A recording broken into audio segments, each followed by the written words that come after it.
Welcome fellow learners to SWAYAM MOOC on British Poetry and Drama 14th to 17th century. In our last few sessions, we have wandered through Shakespeare's Illyria, the setting of Shakespeare's iconic comedy Twelfth Night. Now in this final session on our discussion on this particular play, we are here with Dr. Vandana Rajoriya. Welcome back, ma'am. Thank you so much, Manas. Now, throughout our discussion, we have seen various themes, various ways in which Shakespeare uses disguise throughout the play, and all of the major settings and themes and motifs and all of that. However, in this particular session, I would like to discuss some of these things in more certain depth. Yeah, sure, that would be good. I would like to explore how Shakespeare, uses all of these to further the comic arc of the play. Yes, basically it is Shakespeare's machinery, it's all his craft, so worth attention. Now, if we talk about the setting in which this particular play is set, it's a fantasy land where it is set, the land of Illyria. What are your impressions of that particular setting? Yeah, in Shakespeare, setting becomes really important, very important, and you would mark the difference when you compare the setting of comedies with the setting of tragedies. For example, when you look at Macbeth, so starts in battlefield, then you have castles and all. Now, the moment Shakespeare enters into the world of comedy, he somehow shifts the setting to some remote place, some place which is, a land removed from our land of known realities, right? Some novel, some exotic Yes, place. exactly, because, some lonely island maybe, because, he wants us to, stop associating with the real, world and accept the topsy-turvy, upside-down world which he creates for us. And this setting basically becomes an instrument, furthering the action of the play. So, for instance, when you look at Twelfth Night, the land of Illyria, it is basically a land which facilitates, the romantic love, the romantic kind of atmosphere of love which you find in this land. So, the moment you enter into the play and you witness the first lines, what is it that you notice? The atmosphere, the music, the festivity, the fun is such that everybody is in love. And love fills the atmosphere. It becomes a possibility because of the setting only. That lightens up the mood, facilitates love. Of course, ma'am, as you talked about love, everybody, not just, Orsino, but everybody in the play is in love. So, how does this love, functions on different planes, on different levels? When you look at Twelfth Night, basically, Shakespeare here makes us see all shades of love. So, basically, you find love on planes here. What do you find here? So, first and foremost, you witness Orsino, if music be the fur of love, play on. So, here Shakespeare makes us see unrequited love, so unfulfilled love. Now, when you look at Viola, dressed as Cesario, so her love for Orsino is what you can understand as unexpected love. We were not, we would not anticipated that, such a thing could happen given she was supposed to court Olivia for him. And then you have, for example, Olivia, the way she falls in love with Cesario.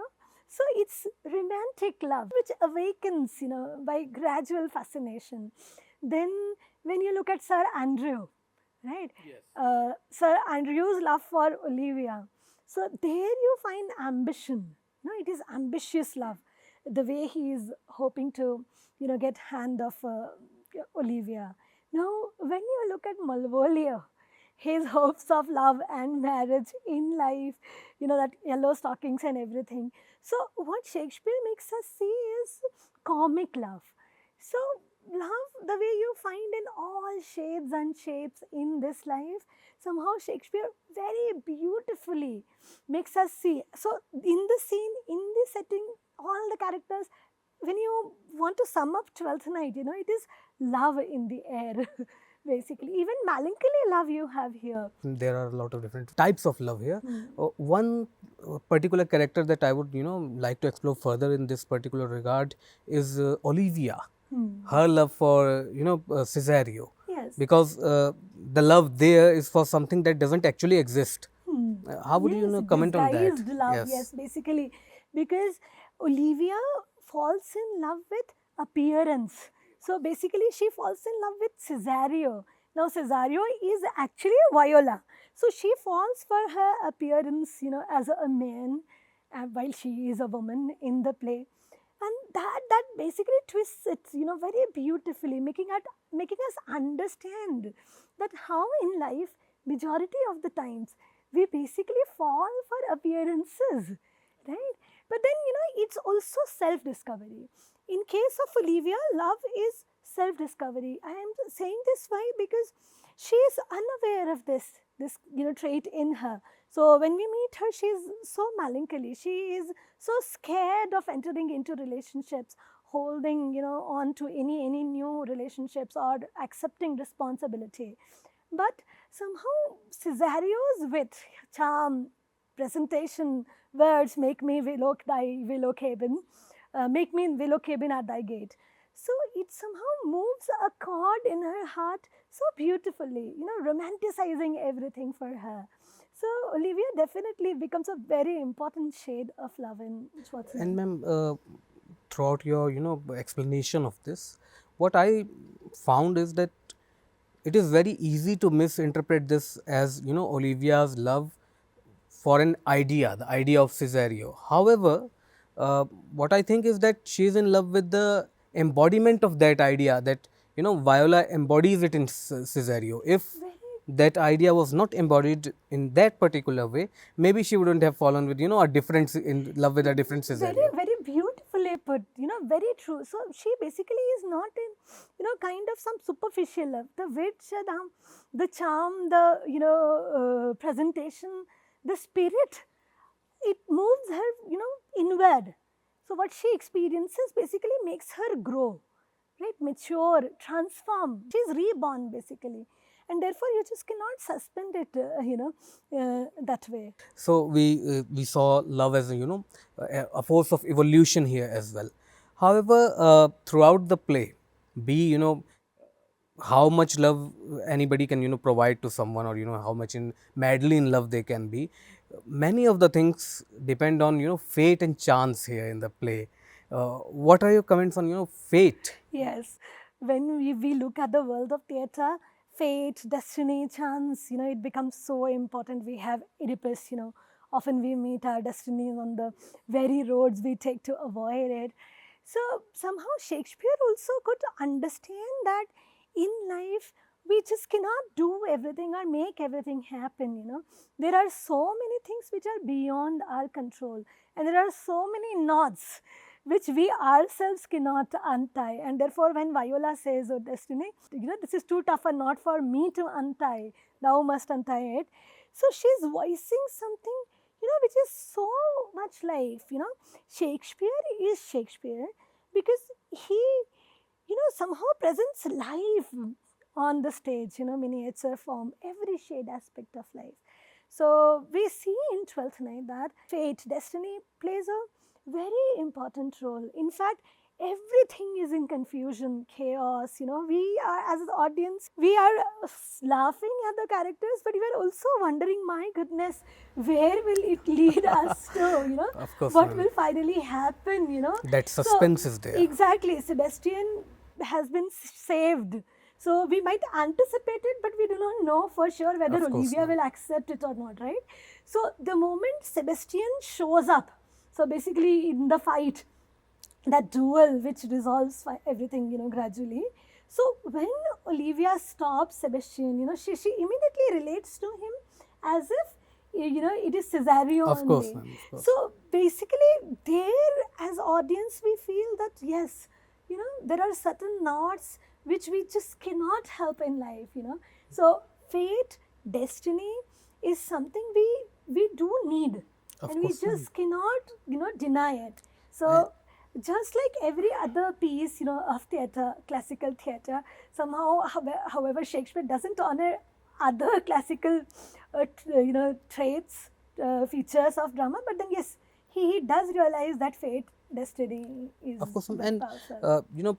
fate is something that sets this particular play in motion, because if fate hadn't delivered Viola to Illyria through the shipwreck, nothing what transpired in the play would have happened. Very true. Very well Now, said. moving on, ma'am, you gave an example of Oedipus, and it made me think. One of the major ways in which Shakespearean theatre is, removed from classical Greek theatre is, how they view or how they, use unities. It is very important in classical Greek theatre. The three unities are there. However, in Shakespeare, we see that he distorts, breaks, removes them just to enhance the impact he has on his Yes, audience. yes, yes. Very well said. That's really a very important point because when you look at Shakespeare, when you look at, world of theatre, so classical playwrights, they basically followed the three unities religiously. It was something which was beyond imagination for them to, not attend to. But Shakespeare realizes the, fractures. So somehow when you look at the plot of Twelfth Night, you realize that he plays disrupt three unities in every possible way. Only unity which he seems to be following is unity of place, right? So everything is happening there in Illyria only. Apart from that, be it unity of time, be it unity of action, he disregards them all completely. And what I personally believe is that because, it is impractical to, expect someone to paint life on stage, bound by such things, all shades, and that too given the ambition of Shakespeare. So time is fractured, and you could see it so evidently in Yeah, Twelfth of Night. course, ma'am. And perhaps this is one of the major reasons why Shakespeare is still, speaks to us, Yes. because the removal of these foundations helped him portray life in a way we expect it, in a way we can relate, more realistically, so to speak. Of course, relatively speaking. Now, moving on, ma'am, this particular play, it makes us question gender roles, how they are depicted, how each specific gender perceives the other one. If we try to see this play through feminist lens, what are your impressions there? Yes, it becomes an important study when you look at the play from feminist perspective, and there have been ways of looking at it or responding to it. So Viola basically dressed as Cesario, the way she presents herself, Olivia, characterization of Olivia. Then you have Maria, the kind of characters, women characters, which you find on the stage. So it makes us wonder whether Shakespeare presents these female characters seriously or, more or less just as stereotyped, characters. But then when you go deeper, when you dive deeper, then you realize that especially the leads, all the lead characters of these comedies.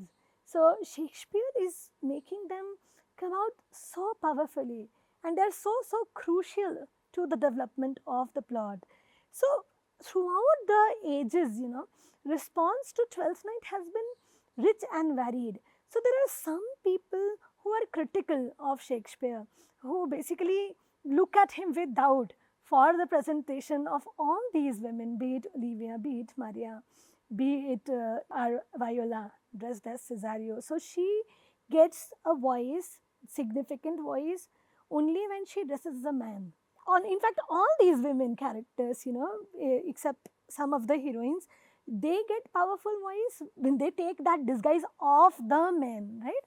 And this is something which has drawn a lot of criticism. But then there are others who basically feel that given the time of Shakespeare, when the audience is looking at the play, they are aware of it, that this is a man playing a woman. We talked about it in our previous session also. And then this woman is dressed as man. And what she is using is her own personality, her own intuitive intelligence. And it is working, it is, she is in a position to leave an impress, unique impress upon the world. So there have been different responses, there are ways of, there could not be any final answer to, this, but then yes, it has invited a lot of criticism because, gender becomes a very important agency for the development of plot, at various levels in this play. Of course, ma'am. And speaking of gender, in this particular play. One can say that in, as we were speaking right now, in that particular time, women were not allowed on stage. But this can be interpreted as, Shakespeare giving voice to women through his representation, even though the women cannot, actually play that particular role. Yes, that basically makes me think about another perspective of Twelfth Night also. Many people have tried to look at the presences and absences in the play, and people who have been given voice and people who have not been given voice. So while you find that here Olivia, Viola, Ursino, Cesario, they get sufficient time and voice in the play. But there are other characters also. For example, Antonio is there, Sebastian is there, Malvolio, who vows that he is going to take revenge on these people, Andrew, right? So they are to some extent marginalized. Some of them are reasonably marginalized. For example, Antonio is not rewarded for the good done by him in front of us, right? Similarly, Sebastian is not given much choice or individual voice, so he accepts whatever comes his way. So that again, makes us really marvel at Shakespeare, that it's not by chance that he is giving more room to women there. He definitely has something Of course, important in his so mind. it's deliberate there. Yes, yes. Very Now, speaking of Malvolio, the revenge-hungry fool there, that is a character, that is somewhat interesting in a different way, of course. What would you say that whether he is just, providing humor, or is it, a very harsh satire that is at, display here? No. You have very, very beautifully pointed out an important thread. Malvolio's character you just cannot reject as a comic character. Though he becomes instrument of much comedy here, but then it's a satire. It is satire on, the people who are marginalized in the society and how we make fun at the expense of others, right? So the way these people cheat upon Malvolio, he basically intervenes when Festi, Maria and all, they are having fun, cracking jokes, while Olivia is in melancholy, mourning for her dead brother. And they plan a revenge on him, writing that letter, making him believe that Olivia is in love with him and he should wear yellow stockings and all. But then, he's logged, he's ill-treated that way. And that shows us, very, very strikingly, in unpleasant way also, the real trait of human beings. So we basically are, in many ways capable of much evil. And that evil, we see there in representation of Malvolio. So it is a satire on us, as human beings. In finding humor at the expense of others. Yes, exactly. Of course, and in our previous discussion, we were talking about, unresolved ends, loose threads. Yeah. In this particular play, there are many, if we look closely. And they are deliberate also. They are deliberate also. Because there are so many unresolved endings. We were just talking about that. We don't know what will happen because Malvolio has vowed revenge, and we don't know what that revenge would be. Yes, what that revenge would be, how it will come, on the stage. We do not know what will become of Andrew, Sir Andrew also. And then we are given this knowledge now that Viola is dressed as Cesario. Viola is a woman and she must now return on stage in women form. Yes. But in the action of the play, she just doesn't return as a woman. So you keep wondering why. Right? Yes. So that is again a loose thread. Similarly, Sebastian is what Olivia has now chosen as mate. But will it basically be similar to loving the person who, breathed that fire in her? Right? So what is it that she is in love with? Of course, the appearance is there, but would the personality be the same? Exactly, the feeling that, Viola evokes, the feminine sensibility, which she could so beautifully relate to, will she find all that in Sebastian also, right? So there are so many unresolved, Antonio, he's not rewarded. Shakespeare deliberately is doing it because, in life, you would never find that all the knots are untied. some loose ends, some things unresolved would always remain. And he basically makes us experience it so beautifully. So he deliberately does not give us, that happily ever after ending. It's never like that. Even, yes, he makes us understand that sorrow is a part of life. Yes. And no wedding can be without some hint of sorrow added to it. This particular play, this has, invited a lot of meta commentary on itself.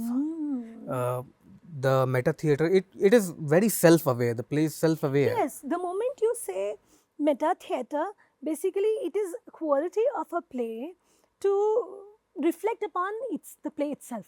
So, when you look at Twelfth Night, it is having these meta theatrical elements in it, and they are very powerfully present. So, there is staged trick within the play, right?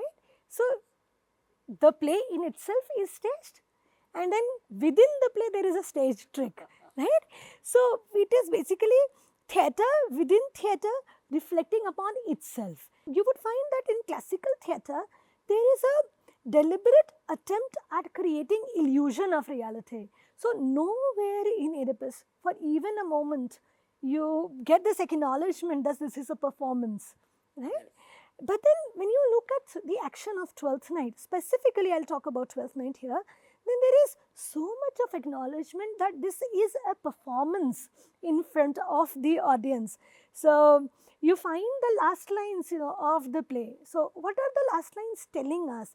That this is where this act, this play comes to an end, and we will never stop pleasing you. So, this is just one, and there are many to follow. So, this is a performance. This acknowledgement in the play basically becomes a very important aspect, and Shakespeare is bringing in something which will basically change the way theatre would function in the years to come. So, meta theatre basically it grabs attention and hold of the future playwrights very powerfully. Now, if we have to, distill this entire play into something, what would that be? Basically, if you want me to understand, what would be final way of looking at Twelfth Night, it is Shakespeare's, mature attempt, basically after doing so many comedies, when he comes to Twelfth Night, he has basically become a maturer artist, and his understanding of how it works through all the plays, be it Much Ado About Nothing, be it, As You Like It, be it Midsummer's Night Dreams, that translates into a wonderful play where he's giving us many learning lessons to take home. Like one of them could be sorrow is a part of life, and we just cannot yield to it. We will have to refuse to retire in disgust. We have to keep moving ahead in life. Then he is also basically making us understand the theatricality of life itself, right? So, there are so many appearances, performance, we are wearing masks, we are attracted to appearances. So, it's a warning to us to go slow, to make room for our differences, make room for chance, others' perspectives and all. As we were distilling it, and you told us that this is, one of the most important, iconic and masterpiece of Shakespeare. Of course, when we talk about masterpiece, there are many famous plays, Macbeth and all those. This is often overlooked just because it's a comedy. Now, Shakespeare is trying to show us something here. If we peer through his eyes, what do we see here? Overlook that basically, I would like to bring in here that many of the comedies might not have got much attention, but then yes, apart from Romeo and Juliet, which you could, many think is a tragic comedy, here Twelfth Night is one of the Shakespeare's play which has been adopted variously. There have been many adaptations, both at the level of Hollywood, at the level of Bollywood, and you would wonder that not only mainstream Bollywood, regional theatre in India has also seen many adaptations of Twelfth Night. So, Piya Behrupiya, it is one of the adaptations of Shakespeare's Twelfth Night in regional language, right? And then be it Japan, be it Russia, be it Hollywood, our OTT platform, we have seen many adaptations of Shakespeare's Twelfth Night, and that also says a lot, anything which is universal, anything which touches deeply humane chords in us, and it is bound to catch attention, and it does. This play gets much attention by the way. Now, I'm bringing this particular discussion to an end. Hmm. We can say that throughout this play, what we can take home from this is that sorrow and happiness will always go hand in hand. We should always move forward, and that keeping in touch with oneself, keeping in touch with the life that we have in ourselves, keeping in touch with life around us, that would make our life very, very much easier to spend. Yes, very true. And course. that too, no matter how much the sorrow is, festivity, Yes. fun, music, which is basically the food here of the play, it must go on. This has been a wonderful journey of learning with you, ma'am. Same Thank you here. very much for being Okay, here. thank you so much. And thank you, our audience, for being here. It was a pleasure learning with you.